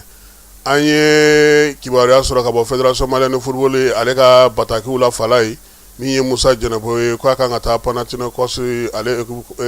Panathinaikos FC a kan ka taa o tɔn na Musa Jɛnɛbo i b'a dɔn k'a fɔ ko ale kɔni kun nin waati in na tɔn kun tɛ a bolo ka tɔn sɔrɔli o kun y'a to a kun ma se ka ye nin waati in na sa yɛrɛ la se ka fɔ Grɛkikaw fɛ yen tɔn min bɛ yen n'o ye Panathinaikos ye a bɛna na taa o tɔn de kɔnɔna na sa ka taa ndolantan kɛ yen yaasa cogoya min na a fana bɛ se ka bɔ sigili la ten Musa a kun ye kalo caman kɛ a ka contrat kɔni kun jɔra pewu min ye Iran jamana kan sabula bɛɛ lajɛlen b'a dɔn min kɛra Irankaw fɛ yen Jɛnɛbo o waati ninnu na sa a bɛ se k'a fɔ sa san 2 ɲɔgɔnna kɔni a ye o kɛ sigi la nin waati in na sa a bɛna taa Grɛsikaw olu fɛ yen ale yɛrɛ yɛlɛ olympique mɔgɔw ka ndolantan na dilannen tɛ fiyewu a fana ye tɔn caman kɛ Bamakɔ yan o ye Fala ye parce que duguma ballontan in filɛ nin ye i b'i kurukara f'i ka taa club sɔrɔ min bɛ licence d'i ma tuma min donc Jɛnɛbo nin waati in na sa a kɔni denmisɛnnin min don kɔni Fala a tun bɛ se ballontan na kosɛbɛ nka nin waati in na degun caman binna kan sabula banako fana nana ye a ko la o y'a to tɔnbaw a kun tɛ Angleterre de Super League a bɛna na t'o de la sa ko Aigle kɔni bɛ k'a dɛmɛ yaasa cogoya min na Zen baara ka se ka ɲɛ a bolo Ngilɛw ka lasigiden min bɛ an fɛ yan Fala ye n'o ye Angis Mike ye ale bisimilara Muazu Baba Sise fɛ fédération ale jabala la nin kalo in tile 6 baaraw bɛ tali kɛ min na sa Ngilɛw ka lasigiden ma an fɛ ale kɛlen don ka min ye Mali maa caman k'olu kumaɲɔgɔnyali daminɛ yaasa Mali ni Angleterre ka bolodi ɲɔgɔn bɛ se ka lakurakuraya cogo min farikolo ɲɛnajɛ hukumu kɔnɔna na sa min ye senandolatan ye a taara ka taa fédération jabala ka taa ale lajɛ Muazu Sise kaɲɛ 10 min ye an balimakɛ n'o ye Adama Fɔnba ye n'ala ale ka kalifa minɛ a la alamisa tɛmɛnen ale ka janaja bɛna taa kɛ nɛgɛ kaɲɛ 10 sini Kati kɔkɔkaw fɛ yen Adama Fɔnba synergie min kun sigira école karamɔgɔw tɔgɔ la n'u kun y'u tɛgɛnɔ bila sɛbɛnna octobre kalo tile 15 san 2016 ale kun y'olu ka kuma lasela ye article 39 o y'a to Adama Fɔnba dɔnna kosɛbɛ wulikajɔ ni cɛsiri ka ɲɛsin marabolo o école karamɔgɔw ka tɔnjɛkulu secrétaire général fana kun y'a n'o ye Sipsesco ye Adama Fɔnba Conseil national de transition a donna o fana kɔnɔna na sabula min ye furanjɛla fanga nalen a n'olu maaw kumana kosɛbɛ u ka syndicats bɛɛ lajɛlen tɔgɔ la n'o ye synergie maaw tɔgɔ ye ka se k'a jira sa k'a fɔ maa kofɔlen kɔni a jɔyɔrɔ bonyana kosɛbɛ école karamɔgɔw ka lafasali a n'u ka hakɛw olu ɲinini na an ka jamana kɔnɔ yanni article 39 yɛrɛ cɛ sa Fɔnba a dɔnna kalanso caman kɔnɔna na wulikajɔ ni cɛsiri karamɔgɔw olu ka hakɛw ɲinini kalandenw ka hakɛw ɲinini hali karamɔgɔw olu yɛrɛ ka hakɛw ɲinini kalanso ɲɛmaaw fana ka hakɛw ɲinini a y'o baara caman kɛ an ka jamana kɔnɔ a ka fatuli kibaruya bɔlen min ye école karamɔgɔ caman o de maaw taara an bɛ dugawu kɛ sa Fɔnba Ala k'a da yɔrɔ sumaya a y'an kɔn kiti min Ala ko nɔgɔya jɛkulu min yɛrɛ tun bɛ CNT kɔnɔna Fala ye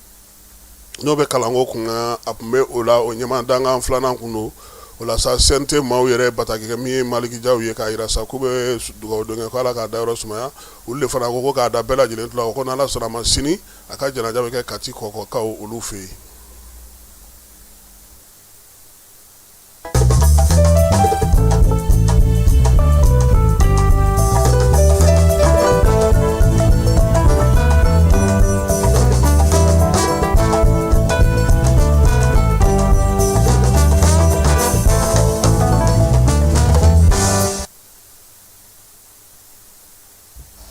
Mali gouvernement ale bilara ko ka kimɛli kɛ ka kɛɲɛ ni jamanakuntigi ka san 5 sɔrɔli ye fanga la. San 5 min dafara ka bɛn juin kalo tɛmɛnen tile 7 ma san 2026. O la sa général d'armée Asimi ale a ɲini gouvernement mɔgɔw fɛ ka bɔ ka ɲɛfɔli kɛ baara minnu kɛra san 5 kɔnɔna na. Gouvernement mɔgɔw tilalen ministre ɲɛma n'o ye Ablaye Mayiga ye alamisa don ale yɛrɛ bɛɛ lajɛlen wele ka ɲɛfɔli kɛ baara in kɛcogo la. Baara in nana cogo min waleya minnu sigira sen kan fɛɛrɛ minnu sigira sen kan degun minnu yera baara la miniti 19 Ablaye Mayiga ye min fɔ o la an ka jɛ ka ale lamɛn.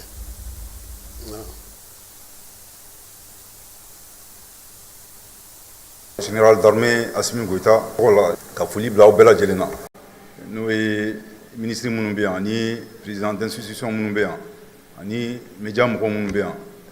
mɔgɔ bɛ yan wulada na vraiment aw bɛɛ ni ce aw ni baraji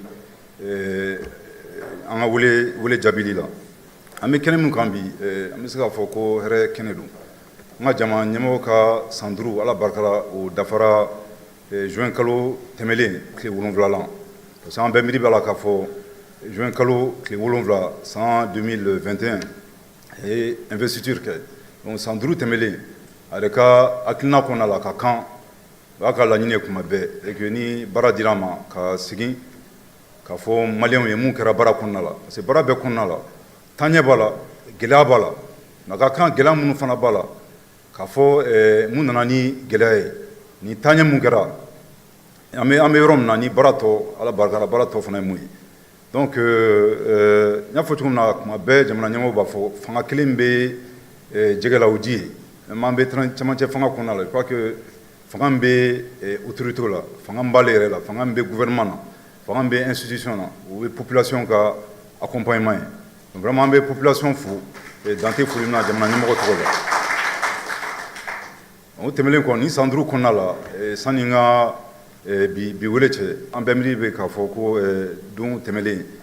ministre ye population rencontré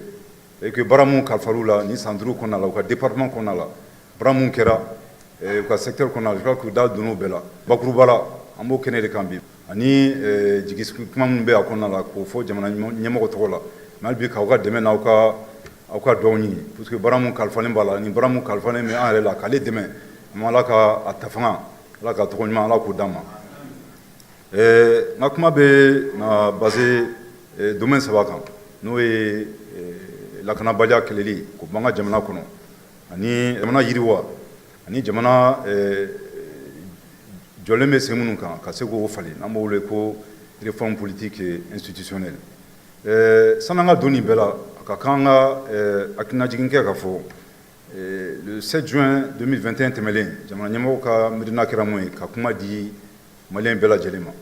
ka bɛɛ wele c'est à dire que gɛlɛya min bɛ dugu kɔnɔ n'a bɛ fɔ o ma tubabukan na ko diagnostic ma gɛlɛya fɛn fɛn bɛ dugu kɔnɔ mun nana an ka jamana kɔnɔ mun nana n'a gɛlɛya ye san 5 ta tɛ san 20 ta tɛ et puis san 30 ɲɔgɔn na ka assise nationale organisée n'o ɲɔgɔn ye ka kuma di bɛɛ lajɛlen ma bon assise kɔfɛ je crois que recommandation mun bɔra a bɛ taa jɔ recommandation 500 ni 17 la vraiment jamana ɲɛmɔgɔ yɛrɛ ka baara bɛɛ ɲɛsinnen bɛ o de ma o gouvernement fana ka baara bɛɛ ɲɛsinnen bɛ o de ma n y'a fɔ cogo min na baara kɔnɔna la gɛlɛya bɛ y'a kɔnɔna la o ye baara bɛɛ ye mais n b'a daminɛ fɔlɔ lakanabaliya la a ka kan an ka hakilinajigi kɛ k'a fɔ san 2012 an bɛ dugawu kɛ ala k'an kisi a ɲɔgɔn wɛrɛ ma parce que an ka jamana fanba fo n'a bɛ taa a yɛrɛ sɔrɔ 70% na o kun tilara n na mais ala barika la depuis cɛmancɛ fanga daminɛra à partir de juin 2021 je crois que dɔnsen falenna kosɛbɛ je crois que vraiment jamana ɲɛmɔgɔ yɛrɛ ka miirina kɔnɔna la a n'a ka cɛsiri kɔnɔna la an ka sirasiw seko kɛ ka se ka juguw kɛlɛ ka bɔ an ka jamana kɔnɔ n'a ye mali ta kɛlɛsugu minnu fana don kɛlɛ min don a ma nɔgɔn parce que kɛlɛ minnu b'an fɛ yen n'i ko k'i b'a formule la i b'a afiriki jamana ta ni mali yɛrɛ ta a ka gɛlɛn k'a fɔ k'i bɛ nin bɛɛ kɛlɛ sɔrɔ jamana kelen kɔnɔ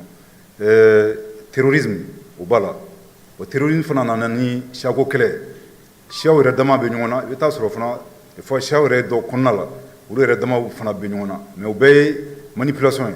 ka tila ka bien entendu séparatisme k'o fana fara a kan mais o bɛɛ de donni bɛ ɲɔgɔn na ka ɲagami ka kɛ terrorisme ye donc n y'a fɔ cogo min na vraiment baara mun kɛra minɛn minnu sanna a ma dogo mɔgɔ si la parce que n'a jateminɛ juin 2021 pankuru mun b'an bolo a tun tɛ tɛmɛ pankuru 2 kan mais bi min n'a ala barika la mana minnu b'an bolo vraiment an tɛna dogo détail la mais an ma dogo mɔgɔ si la mais baara mun don an kelen tɛ quoique vraiment ni AES dugu tɔw 2 n'o ye Burkina ni Niger ye vraiment an ka jamana ɲɛmɔgɔ tɛgɛ dilen bɛ ɲɔgɔn ma vraiment ka se ka AES ka laɲini ye fɛn fɛn confédération kɔnɔna la ka se k'o latigɛ mais o yɛrɛ baara yɛrɛ fangaba ye lakanabaliya kɛlɛli ka bɔ Sahel kɔnɔna la donc vraiment nin kɛnɛ kan jamana ɲɛmɔgɔ tɔgɔ la an bɛ a ka kan ka tasibila kɛ ka ɲɛsin an ka sarasiw ma u ka cɛsiri minnu ni tora kɛlɛ la an bɛ dugawu kɛ Ala k'u dayɔrɔ sumaya ma miiri bɛ kɛrɛnkɛrɛnnenya an ka ministre de la défense le général d'armée Sadio Kamara an bɛ dugawu kɛ Ala ka yafa kama Ala ka lahara sɔn sumaya Ala ka mɛn ka saraka bɔ ye mais kɛlɛ mun don n'an ko sarasiw kelen tɛ se vraiment ka kan population fana ka hali bi ka dɛmɛ don cɛ sarasiw ma n'o ye sécurité parce que tant que ni population tɛ sarasiw jukɔrɔma don a ka gɛlɛn kosɛbɛ k'u kelen ka se ka nin kɛlɛ ban an b'a fɔ o ma ko la participation de la population population n'i mana fɛn i segalen bɛ mun na ka kan ma i ka wele bila k'a fɔ sarasiya an segalen bɛ nin nin yɔrɔ in na mais n'i mana kojugu ye k'a fɔ k'i b'i da de i b'a a kɔlɔlɔ i b'o daminɛ don a bɛ laban mun na mais mɔgɔ si t'o dɔn n ka kuma filanan bɛna jɔ jamana jɔnsen o faleli n b'o wele ko réforme politique institutionnelle n'i ko problème ka kɛ jamana kɔnɔ c'est vrai que problème manifestation 2 b'a la mais jamana ɲɛmɔgɔ ka miiri na assise kɔfɛ o ye ka taa problème yɛrɛ cause profonde k'an attaquer o la donc o de nana ni vraiment jamana jɔsen faleli ani jamana yɛrɛ bɛ fonctionner cogo min na o baara fɔlɔ o kɛra ka jamana sariya sunba k'o yɛrɛ falen Ala barika la je crois que an bɛ an tɛgɛ di ɲɔgɔn ma référendum a kɛra hɛrɛ ni badenya cɛ kɔnɔna la je crois que falen minnu kan ka don sariya sunba kɔnɔna la o donna kɔnɔ o falen o fanba dɔ ye ka se ka an ka ladalatigiw an'an ka diinɛtigiw ma ka se ka olu ka jɔyɔrɔ k'o don constitution kɔnɔna la parce que olu bɛ baara min na su ni tile a ma dogo mɔgɔ si la mais nin y'a siɲɛ fɔlɔ ye ma ka don constitution an ka sariya sunba kɔnɔna la falen dɔw fana ye maliyɛn minnu bɛ kɔfɛ n'an b'o wele ko diaspora ka to ka place d'olu ma an ka institution kɔnɔna la n'o ye parlement ye soit sénat ou bien assemblée nationale bon ani an ka sarasiw yɛrɛ dorénavant wajibiyalen bɛ sariya sunba kɔnɔna la mais État ka se ka cɛsiri ka kɛlɛkɛminɛnw ka musakaw ɲini k'a di sarasiw ma pour que ka lakanabaliya k'o kɛlɛ ka bɔ an ka jamana kɔnɔ donc o bɛɛ ye réforme dɔ ye n tɛna se ka a bɛɛ lajɛlen fɔ yan o tɛmɛnen kɔ réforme fana kɔnɔna la a bɛɛ tɛ sariya sunba ye quoique n'a jateminɛ tuma bɛɛ loi caman bɛ yen u bɛ falen baara kɛcogo u bɛ falen mais o bɛɛ ye refondation kɔnɔna ye parce que n'an ko Mali kura a tɛ taa fo jamana sigilen bɛ sen minnu kan ka se k'o falen ka amélioration don a la pour que an bɛ mun ɲinina Mali kura ko la Ala barika la o ka se ka an ka se k'o sɔrɔ mais o tɛmɛnen kɔ n y'a fɔ cogo min na réforme fɛn caman b'a la secteur caman b'a la a kɛra média ye a kɛra pratiquement n'a ye secteur fɛn fɛn ta c'est à dire que jamana yɛrɛ composante fɛn fɛn b'a la n'o jamanadenw ka jɛkulubaw o bɛɛ concernelen bɛ fɛn na ni réforme nin na o tɛmɛnen kɔ n bɛ laban jamana yiriwali n'o ye développement ye yiriwa kɔnɔ vraiment fɛn caman b'a kɔnɔna la mais a fɛn fɔlɔ yɛrɛ o ye an ka jamana a musakako ye quoique an ye nin baara fɛn fɛn kɛ Ala barika la baara fanba quoique an comptera an yɛrɛ kan k'a fɔ ko wari bɛ bɔ dugu wɛrɛ la ou bien fan wɛrɛ ka n'an dɛmɛ vraiment an yɛrɛ de ka musaka ye nin baara fanba kɛ donc vraiment ka kan an ka jamanadenw fo hali bi u ka cɛsiri la mais baara min don n y'a fɔ a ma nɔgɔn n b'a daminɛ ni kuranko ye n'i ko k'i bɛ kuranko ɲɛnabɔ a tɛ taa cogo si la f'i ka musaka dɔw don a la musaka sɔrɔli o yɛrɛ ye ko dɔ ye fɔlɔ n'i ye musaka sɔrɔ ani ka baara kuran yɛrɛ bɛ di cogo min na ka se k'o falen mun b'a to an bɛ bɔ pétrole ko la ka na centrale ko la an y'a daminɛ fɔlɔ musaka ɲini n'i ko k'i b'o baara kɛ i bɛ taa sɔrɔ cɛ da caman bɛ tugun o tuguni kɔ o bɛɛ faamuyara donc o de la vraiment o de miirina kɔnɔna la an fɔ i b'a fɔra k'an ka musaka dɔw ɲini mun b'a to bara fɛn bɛ se ka kɛ kuranko la i man ka kontan yɛrɛ kan donc o de nana ni mɔgɔ bɛ mun le ko 20 mais an b'a dɔn fana ko gɛlɛya kuma kɔfɛ ka na bon an tɛmɛr'o la k'a kɛ a kɛra bɛɛ ɲɛna a ma dogo mɔgɔ si la u nana b'o la maintenant cɛ wari sɔrɔlen komi o da tɛ se ka tugun bilen donc fɛɛrɛ jumɛn bɛ se ka tigɛ fɛɛrɛ min bɛ se ka tigɛ komi an ka kuran fanba bɛ bɔ cɛ pétrole la donc camion minnu bɛ na ni pétrole ye maintenant camion ka taa kɛli daminɛra o bɛ mun yira k'a fɔ c'est que mɔgɔ miiri la k'a fɔ problème dɔ bɛ yen a bɛ kɛ mɔgɔ ɲɛna ko yiriwa problème don mais i bɛ taa sɔrɔ a jukɔrɔ soit terrorisme b'a la ou bien tension géopolitique b'a la mais o bɛɛ ye pour que an ka jamana ye cɛ sira mun ta n'o ye an ka kan yɛrɛ ye e ma k'a sɔrɔ mɔgɔ ka pression t'an kan o kana se ka sabati donc bɛɛ b'a yira k'a fɔ c'est que i tɛ se ka yiriwa fɔ k'a sɔrɔ lakanabaliya kɛlɛli t'a la c'est que a bɛɛ de donnen bɛ ɲɔgɔn na c'est vrai que an ka cɛ laɲini kun ye mun ye même ka énergie di maliyɛnw ma heure caman mais problème dɔ i bɛ dɔ daminɛ fɛn wɛrɛ bɛ taa fara a kan quoique carburant ko problème a ma dogo mɔgɔ si la a b'aw yɛrɛ ɲininka mais sɔrɔdasiw ta tɛ carburant ye sɔrɔdasiw tɛ camion bolila camion minnu don sɔrɔdasiw fana ta tɛ donc automatiquement o wagati kɔnɔna la kanw a ta kɛli o dabilara k'u ɲɛsin sisan carburant ma donc a ye degun lase population ma je crois que vraiment a ma dogo mɔgɔ si la mais ala barika la je pense que vraiment an ka jamana ɲɛmɔgɔ yɛrɛ ka cɛsiri ani an ka sɔrɔdasiw yɛrɛ ka cɛsiri ala barika la bi min na carburant ko an bɛ ka carburant sɔrɔ mais o t'a yira k'a fɔ ko baara tɔ banna baara tɔ bɛ yan bi n'o ye ka se ka cɛ centrale solaire ka se ka o caman jɔ mun b'a to vraiment an bɛ se ka cɛ courant sɔrɔ donc vraiment hali bi an bɛ jamanadenw fo u ka muɲu n'u ka sabali la quoique baara min don hali bi n'an tɛgɛ di ɲɔgɔn ma a ka ca ala fɛ an bɛ bɔ nin degun kɔnɔna la o tɛmɛnen kɔ yiriwa fan fɛ a ka kan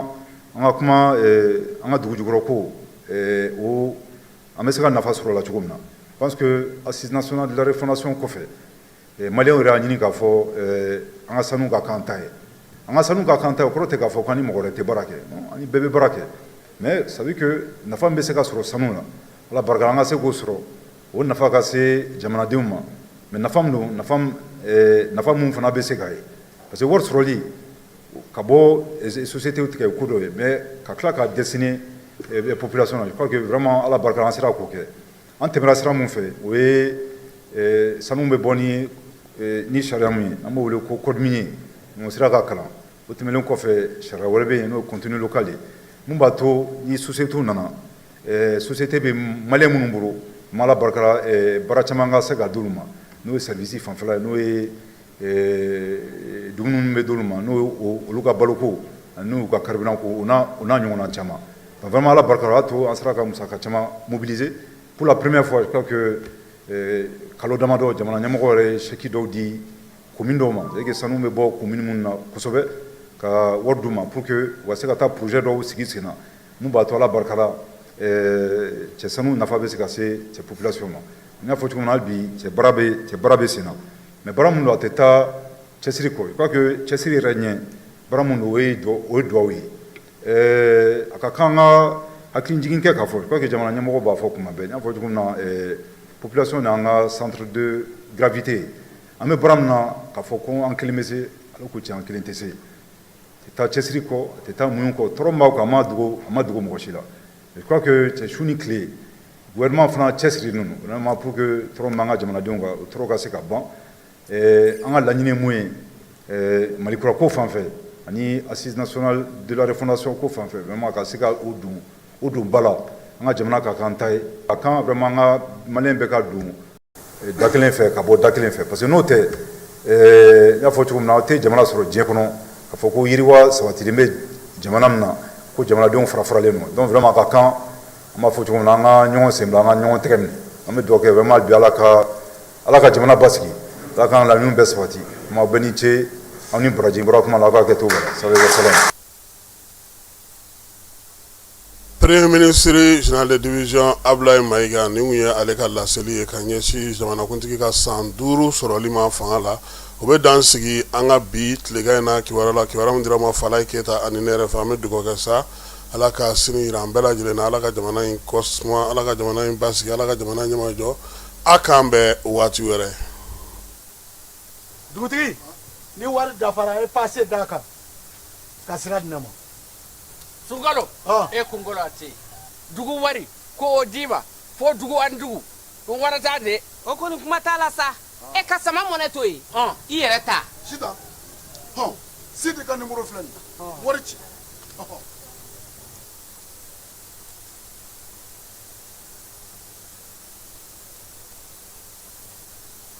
wari sera